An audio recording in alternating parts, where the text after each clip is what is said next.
অগ্রণী bank, basic bank, এই সবগুলো ব্যাংকের মোটামুটি গত 15 বছরে যে পরিমাণ ঋণ দেয়া হয়েছে তার অলমোস্ট 50 to 70% খেলাপি।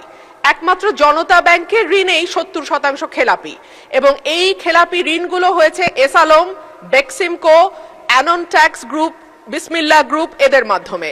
আমি মাননীয় মন্ত্রীর কাছে প্রশ্ন রাখছি, এই যে যারা গত 15 বছরে বিপুল পরিমাণ টাকা ঋণ নিয়ে সেটা পরিশোধ করে নাই, তাদের ব্যাপারে কি ব্যবস্থা নেওয়া হবে, এবং এই ব্যাংকগুলোর আর্থিক যে দুরবস্থা সেইটা কাটাতেই বা সরকার কি ব্যবস্থা নেবে? ধন্যবাদ মাননীয় স্পিকার। মাননীয় মন্ত্রী। মাননীয় স্পিকার, এটা একটু ভিন্ন প্রশ্ন, যদিও বা প্রথম এই প্রশ্নের সাথে এটার কোনো মিল নাই, তবু আমি উত্তর দিচ্ছি।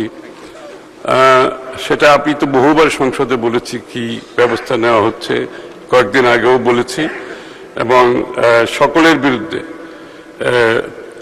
ব্যবস্থা ইতিমধ্যে অনেকগুলো মামলা হয়েছে, তদন্ত চলছে, এবং অনেকের প্রপার্টি ইতিমধ্যে ক্রয় করার প্রক্রিয়া চলছে।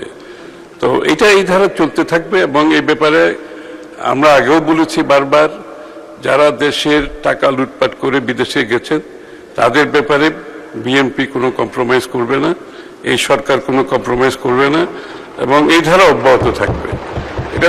এটা তো বহুবার তথ্য দিয়েছে আমি সংসদে, কি কি ব্যবস্থা নিয়েছি সেই তথ্য, বিস্তারিত তথ্য দিয়েছি এই সংসদে, এবং সুতরাং এই ধারা অব্যাহত থাকবে।